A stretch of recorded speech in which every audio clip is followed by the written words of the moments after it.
This is Daily Armenia, CivilNet's daily news digest. Here's what you need to know today. Russia and Armenia are discussing the issue of signing new cooperation agreements in the military technical sphere, said Russian ambassador to Armenia Sergei Kopyrkin to the Russian TASS state news agency today. The ambassador conceded there are indeed questions related to the obligations of Russian enterprises in the implementation of the state defense order, but that the issues will be worked through with Armenia. He claimed that almost all contracts regarding military technical cooperation between the two countries were fulfilled on time. With Russia's launch of the war in Ukraine, it started experiencing difficulties meeting its contract obligations for arms to various countries, including Armenia. The Armenian authorities have repeatedly stated that while it paid Russia in 2021 for a weapons contract worth $400 million, the equipment was never supplied. Since then, Armenia has diversified its suppliers by concluding military contracts with India worth over $400 million and just recently signed its first arms deal with France.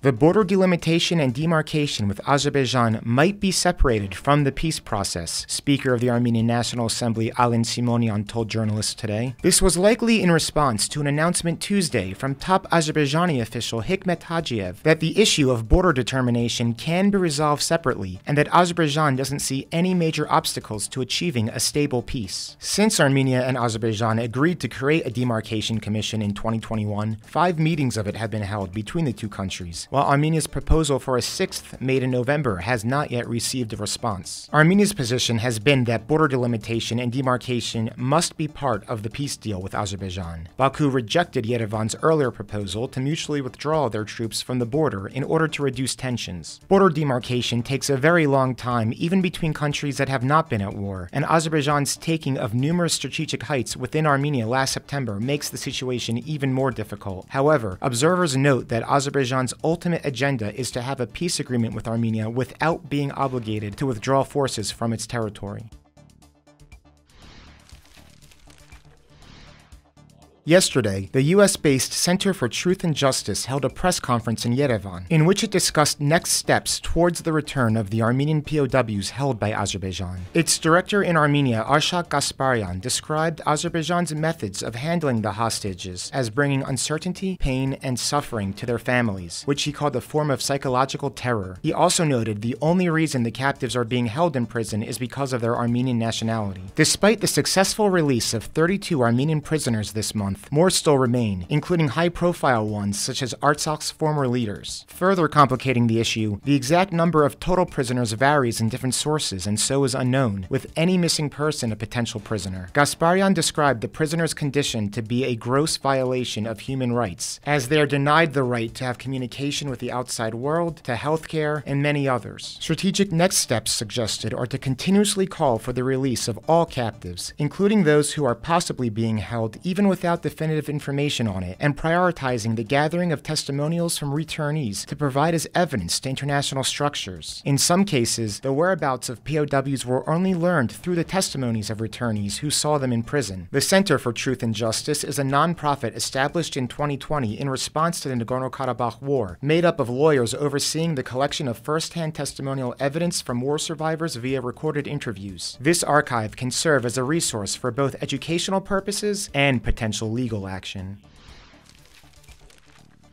Be sure to read our new articles on a developing controversy at the University of Utah after CivilNet's investigation revealed the workshop on the legacy of Haydar Aliyev resulted in the alleged manipulation of presenters' statements in the Azerbaijani media. Utah professors who are quoted in the press as having made anti-Armenian and pro-Aliyev statements denied having done so, while the Azerbaijani press has responded by implicating the workshop's organizer, Professor Hakan Yavuz, as having provided it with the dubious statements. Links to the first 2 articles in this continuing series are in the video description.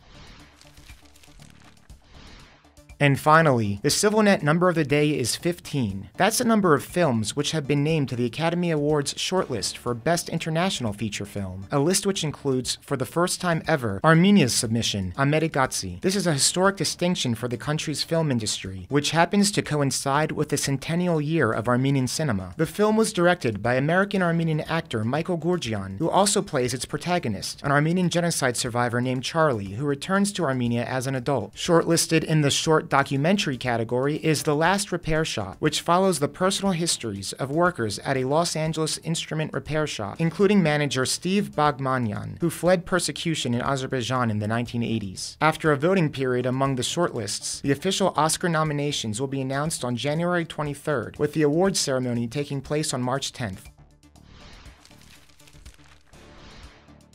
And as always, please follow CivilNet for the latest news and independent reporting from our contributors on the ground here in Armenia.